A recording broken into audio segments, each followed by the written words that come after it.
the fourth and final team of the Duleep Trophy 2024, Team D now. As we spoke about Team A, B, C, and we can see so many quality players.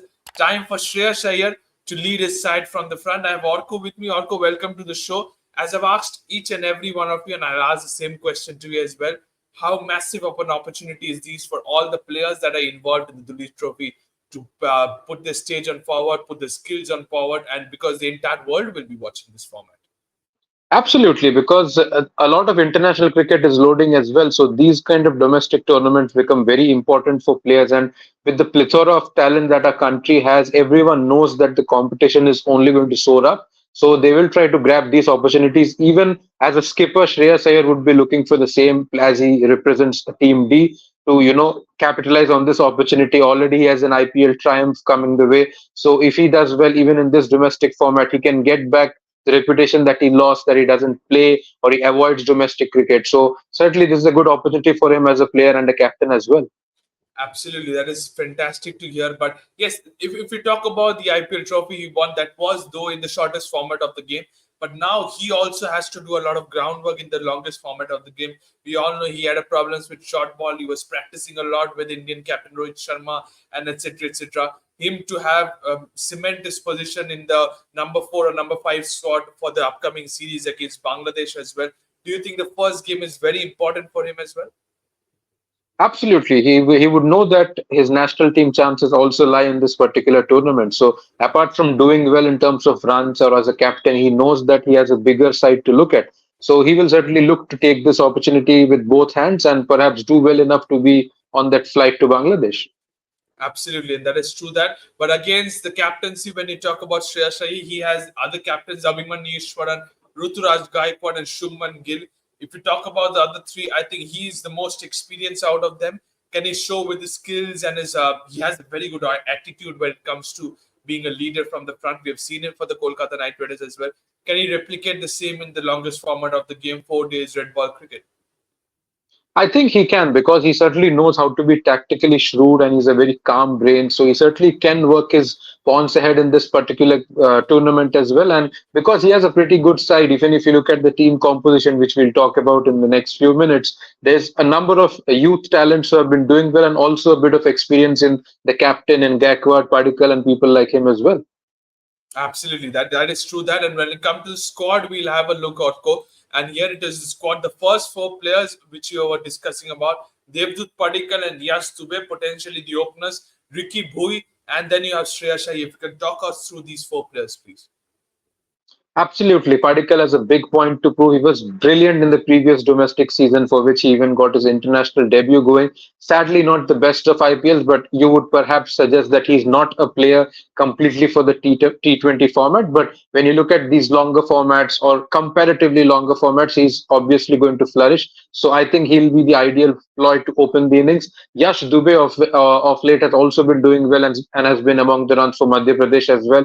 Ricky Bhui, again, a very veteran domestic player around for a long time, can do a bit of wicket keeping as well. So he's someone who will be important for this team as well. And then the tank, the middle order stabilizer, which Shreyas Iyer is, and the captain. I think this is a very formidable top four. So if we're talking about very formidable top four, Devdutt Padikkal has not been amongst the runs in the late past. He had a very poor IPL as well. But talk us to Ricky Bhui. He's been in the domestic circuit for a long, long time. Shreyas Iyer coming back to domestic cricket, despite he played the Ranji Trophy final as well. What could be the ideal batting order for here? Do you think Shreyas will bat at number 4 instead of number 3 in the red ball format?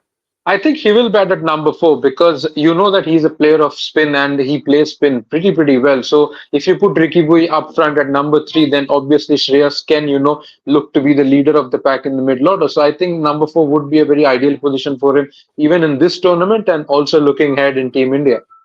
Okay, so number 4 is what Shreyas Iyer should be the ideal position according to you. Moving on to the next section, 3 wicket keeper batsmen. Ishan Kishan, who recently scored 100 out here. Atharva Tide is there. And then you have KS Bharat. A huge opportunity. I'm considering a huge opportunity for both Ishan Kishan and KS Bharat to cement the spot back in as a backup wicket keeper, because you have Dhruv Jurel in the mix. You have KL Rahul. Because I think Rishabh Pant is the front runner amongst the wicket keeper batsmen for the Test cricket. Orko. Absolutely, and I think we can't discount the fact that Jurel has done well. Even in our recent Test cricket matches, which we played against England, he has been very good in the limited opportunities he has got. So it'll not be fair to push him away from the particular format. He has done well in his limited opportunities. So that obviously would be a factor these two keepers will be considering. Obviously, given the kind of mentality Gautam Gambhir has, I think he would look for a more swashbuckling attacking approach in the particular circuit as well. So maybe he may look to back someone like a Kishan or Pant ahead of people like Bharat. And Bharat really hasn't really capitalized on his international opportunities, so he would look to perform well in this particular tournament. He's a very good wicket keeper, but his batting is what the concern is, to be honest. So, if you talk about KS Bharat, the batting in Indian conditions, do you think, as he's a very good player of spin, we have seen the recent part has a very good stock sweep as well behind square on the leg side. So, can he capitalize batting aggressively against the spinners, as just like Shreyas Iyer you have said? He should. I think he would look to make that approach happen because he's not a typical defensive player. He can, up the ante. Even if you look at his recent Andhra Premier League credentials, he has been scoring at a strike rate of nearly 140. So he has that game in him, but it's just that he needs to get out of his shell. And if he does that, I think the runs will come. And if you get selected in an Indian team, you only get selected on the basis of your scores. So he knows that being defensive or doing good glove work behind the stumps is not what's going to take him there. He has to be among the runs. And to get runs, if you have to take the aggressive route, there's nothing wrong. Absolutely, that is true. That, but Atharva tied in between a very good, talented left-hand wicket-keeper batsman from Kings 11, Punjab Kings. We saw in the IPL as well. He should be amongst the mix as well. Maybe he's somebody you can bat at number 3 as well if you have to give competition to somebody like Ricky Bui, or even after Shreyas Iyer, if he makes his spot in the Test series for Team India, he can be there in the number 4 too. Absolutely. I think Athar Taide is someone who can even open. He can bat at 3 or 4 at any position. If you look to maintain a left right combination, he can come in the mix anytime. So he's a very vital cog for any team he plays in. He's almost a domestic veteran by now with the kind of form he has been for Vidarbh even in the last 2, 3 years. And also the fact that he can bowl. So he's certainly a very important player for this side. Yeah, true that. And you have one more player out of these three wicket-keeper batsmen. You have Saraj Jain as the all-rounder, starting the all-rounder section for Team D. Talk us through what he could bring in this versatile, experienced Team D position. Well, he will have a big role to play because you get a lot of batting depth if an all-rounder plays at the position of 7 or 8. So he's someone who can give you a bit of runs as well, and he's very handy with the ball as well. So he becomes a very crucial player for this team, and maybe that's the depth that they have been looking for. Okay, fair enough. So this is the next section going on, and now comes out to the all-rounders as we go in a bit deeper as well. Akash Sengupta, Akshar Patel, Saurav Kumar, and you have Aditya Thakare, couple of left-arm orthodox. You have Akshar Patel. I think he should be part of the Indian squad as well. Saurav Kumar is somebody I'm looking forward to see, and the other two players. If you can sum it up, these four players, please. Well, Akash Sengupta has been doing pretty well in the recent past, and he's been very impressive coming from Assam. And with the kind of inroads Ria and Parag has been doing, he'll be looking to, create enough amount of prominence for himself as well. So he's someone who will be pretty handy for them as well. Talking about Saurav Kumar from Uttar Pradesh, he's someone who can, give some witty amount of slow left arm orthodox spin and also a handy amount of batting as well. So with the fact that Jadeja and people are going off, you know that the importance of left arm spinners who can bat a bit is pretty important, especially for the longer formats. And with people like Aksar and Sai Kishore around, it'll be nice if we see someone like Saurav Kumar coming up the ranks as well. Aksar, obviously, we can call him the designated replacement or successor of Jadeja in the long run. He's Absolutely. again going to be a very crucial player for this team with bat and ball. He's an amazing World Cup as well. So he's a no-brainer. I think you can even consider him part of the leadership gang of this team. And Aditya Thakre, he has been doing pretty well as a bowler, a very tall bowler. He's been in the news for the kind of bowling he has done in the Coach Bihar Trophy recently. So I think that he's someone people would watch out for given the kind of lengths he bowls. And I think this will make this team a total formidable one. Okay, so you're looking forward to Aditya Thakare and the others as well. But moving on to the pace attack, alongside Aditya Thakare is Tushar Deshpande. We recently saw him batting so well for Mumbai with the bat as well. Then you have your KKR boy Harshid Rana and Arshdeep Singh. Arshdeep Singh is the player I'm very much looking forward to because we are missing that left arm seamer with the red ball since the departure of Zahir Khan. So talk us through these three places, please. I think it's an asset, to be honest, to have a team which has, three bowlers of such ability, and two of them have already represented India. So I think Tushar Deshpande would be a very crucial player for this team because, again, he can give a good amount of batting. His hard lengths and his experience from the IPL would be pretty crucial. Harshit Rana, again, a player who is very underrated as an all-rounder. People just consider him as a bowler, but to be very honest, he's a batsman as well. He's also got a century in the Duleep Trophy in the last year as well. So I think he'll be a very crucial player for this team, given the lines and length, the height which he possesses, and the batting prowess. Arshdeep, as you rightly said, the left armour, he brings in that variety which the Yeah. national team has been lacking for a while, especially in the longer format. So I think it will be crucial for all these bowlers to make a mark in the international level if they do well in this tournament. Okay, fair enough. So the squad looks good, as you rightly said about this team D, led by Shreyas Iyer. What about the fixtures? Let's take a look into this output now. They're starting with Team C, which is led by Ruturaj Gaikwad. Yeah, then they move on to Shubman Gill's Team A, and then Team B. All matches will be played at the Anantapur. You have good enough gaps in between, as rightly for all the teams to be just starting together. So, as I said before, Shreyas Iyer has the skill set, is experienced amongst all the other leaders as well. Conditions will be different in Anandapur. So, what are you looking forward to when Team D performs, as you discussed about the squad? Aggressive nature is what I'm expecting. Absolutely. I think the mindset which Shreyas Iyer has is to be very crystal clear in their approach, play fearless cricket. And that's the kind of cricket he has, sustained himself as, even as a batsman. And with the kind of people he has worked with, even in the IPL, when it comes to Delhi Capitals and then with KKR, he has obviously been backed by those set of mentors and star players who have always wanted him to be aggressive enough and expressive enough. I think that's what he would look to instill even in his particular teammates as well. So all these three fixtures, we cannot take any of them lightly, but I think they will have that typical aggressive approach which they will look to inculcate in these particular fixtures. By chance, if Shreyas Iyer goes to the Indian side, who is your next leader for the side? This side, I think Devdutt Padikkal is an option. Otherwise, even Akshar Patel could be a very good leader because he's been in the But I'm leadership expecting even. Akshat to go to the Indian team too, as a third or the fourth spinner in Indian conditions. Yeah, that could be a pretty possibility. I think then in that case, Devdutt Padikkal will be the ones they look for because even in the Karnataka leagues, he has been pretty prominent as a leader. So I think they would look at Devdutt Padikkal, or if they want to go for a bit of experience, maybe not much known as a leader, but he has been in the leadership in the past, even in under 19 cricket. Maybe someone like a Ricky Bhoi as well could be looked at.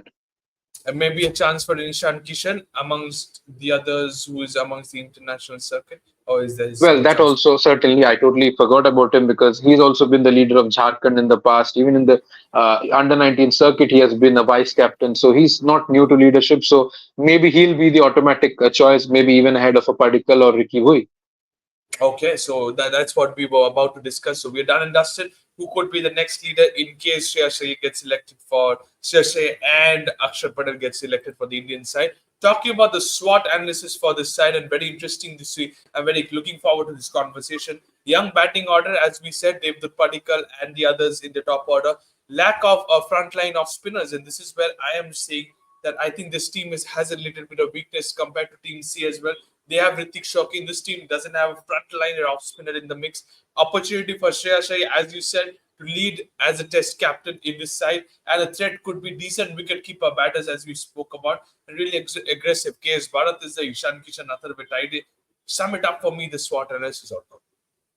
I think it's perfectly said because even the top order has a good amount of talents like Yash Dubey. Someone like Akash Sengupta sometimes plays like a pinch hitter up front as well. He has done that in the past. So apart from that, the fact that they have that Padikkal, they have Shreyas Iyer also in the mix who can bat at three or at four makes them a very good top four to look at. The weakness obviously will be to not have a frontline spinner. They don't have a very big name, but then again, it's a good chance for the youngsters like Saurabh Kumar to pitch up. Akshar Patel, as long as he's there, will also be a very vital cog for this team's armory. Opportunity for Shreyas Iyer to do well, and I think he will do well because he's a captain who usually does well and marshals his troops the right way towards victory. And I think he has a big opportunity to make a point as a captain and as a batsman as well. Talking about keeping options, I think they have the most envious keeping options because they have Ishan Kishan, then they have Bharat, and also if they need Ricky Bhui. So they have three proper interesting keeping options with good experience. So that will obviously be something that they would look to capitalize on. Okay, so fair enough. So I think that is something very interesting to talk about. Shreya, Ishan Kishan, Devdutt Padikkal at the top alongside Dubey as well. So pretty much good side. I'm talking about the team C when we speak about them. They were a little bit of underdogs. This team has big names in the structure. So do you think this team will go as one of the favorites to win the Duleep Trophy? Absolutely, and like the saying goes by that it's the bowler who wins your tournaments more than the batsman. And if you look at the bowling attack, to have someone like Harshit, Tushar Deshpande, Arshdeep, and also for a while Akshar Patel makes them an absolute, superstar bowling lineup. To be honest, so I think that's what would make this team go the distance if all of them are available. And even if one or two go missing, I still think that this bowling has enough firepower to do. Maybe not a frontline spinner, but they have proper frontline pace options and they can do enough along with the captain Shreyas Iyer. Okay, very experienced pace attack, I must say. Not amongst the big names, but still, if you look into Deshpande, Arshdeep, they have the names in the corner as well. So I think it's a good enough side. Has the talent as well. A little bit of those Deshpande and Arshdeep can bat as well, which makes the tail as well good enough batting order. So talking about the five players to watch out for me, Shreyas Iyer, the captain, Ishan Kishan, Ricky Bhui, Tushar Deshpande, and KS Bharat, as I rightly said. Any changes for you before you sum it up for me, please? Absolutely, these are the players to rightly watch out for because, as we all know, Shreyas Iyer has a point to prove as captain and as batsman. Same with Ishan Kishan, he also has been out of contract from the Indian team. He has a big statement to make. He has already started making one with a recently concluded century. So he would look to do well. And with the Gautam Gambhir mindset of aggressive cricket, I think they would want an aggressive left-handed keeper option who can make Rishabh Pant get some competition. And same with KS Bharat, if he looks to change his gameplay style, already a wonderful glovesman behind the sticks. He's someone who needs to perform well if he has any chance to look into his international career henceforth. Tushar Deshpande, again, a very vital cricketer to have because of the batting prowess that he already has and the lengths he hits as a bowler. Ricky Bhui, again, not a very young player, but he's certainly a very experienced domestic player. And given the fact that he has had a very dry run in the IPL, he would look to make a point as per his domestic reputation. Again, we can Yeah. say Devdutt Padikkal also is someone who you expect to do well. Maybe not among the runs recently, but he's again a domestic superstar. And with the fact that he has played for India recently, he would want to get back to that position sooner than later. Fair enough. So many players. I couldn't involve Arshdeep Singh amongst the mix, but I'm very excited to see how he performs with the red ball because we have seen he has the swing and seam. How do you expect him to lead the bowling attack of Team B? D? I think he will be the leader of the pack because even if you look at the experience, the skill set of being a left arm pacer, he's someone who has to lead the attack coming in with a World Cup medal right now. I think Arshdeep has a huge point to prove. And earlier, people used to just call him a mere Yorker bowler, more death bowling prospect. But I think he's a very, very fine, power play bowler as well. And with the kind of angles that he generates, the kind of pace that he has, maybe not supreme pace, but enough to be effective. I think he'll be someone who will be the spearhead of this bowling attack as well. And in this World Cup, what one thing apart from Yorker we have seen is the angle, the reverse swing which he's produced, and I think that's delightful to see, and that's the reason why, as you said, he has a World Cup medal along his neck as well. So sum it up, the players to watch out for. Let's take a look into the predicted playing 11 now for Team D. This is what I have taken out, and it's Yash Dubey and Devdutt Padikkal as my openers. Atharva Tidy at 3, Shreyas Iyer at 4, Ricky Bhu at 5, Ishan Kishan at 6, Akshar Patel, Saurav Kumar are my two spinners, and then I move on to my three seamers. Any changes for you, Orko? Well, that's the side that I'll go for, especially in terms of availability. If all of them are ready to play, I think this is what the playing 11 would be. And given the players that they have, Yash Dubey and Devdutt Padikkal opening a good right-left combination, then comes a left-hander like Atharv Taide who can, bat anywhere. If he wants, he can bat at 3, 4, or even 5 if they make some shuffling around the corner. So I think this entire batting lineup is very balanced. Even if you look at the people like KS Bharat, maybe he can get the nod ahead of Ricky Bhui, perhaps, we don't know. But I think they have a very balanced lineup and certainly a team which can be front runners for the trophy. If you look into it, 6 plus 2, if you have till Saurav Kumar, 8 batting unit they have. Then you have Tushar Deshpande and Arshdeep Singh. As we were talking about, very lengthy, long batting order, which might just be an advantage for Team D out here. Absolutely, because Harshit again is a very good batting prospect. Arshdeep has also done pretty well with the bat. Tushar Deshpande obviously very good in the domestic. So you can perhaps safely say that almost 11 out of 11 players can bat for them. Absolutely, and that pretty much sums up Team D and its squad analysis as well. Thank you so much, Orko. Thank you to all the viewers for watching this video. Team D is done and dusted, ladies and gentlemen. All the 4 teams are done. Duleep Trophy starting for 5th of September. I'm pretty much looking forward to how the players perform. Till then, don't forget to subscribe to Fifth Umpire. Press the bell icon as well. Thank you so much, and bye bye.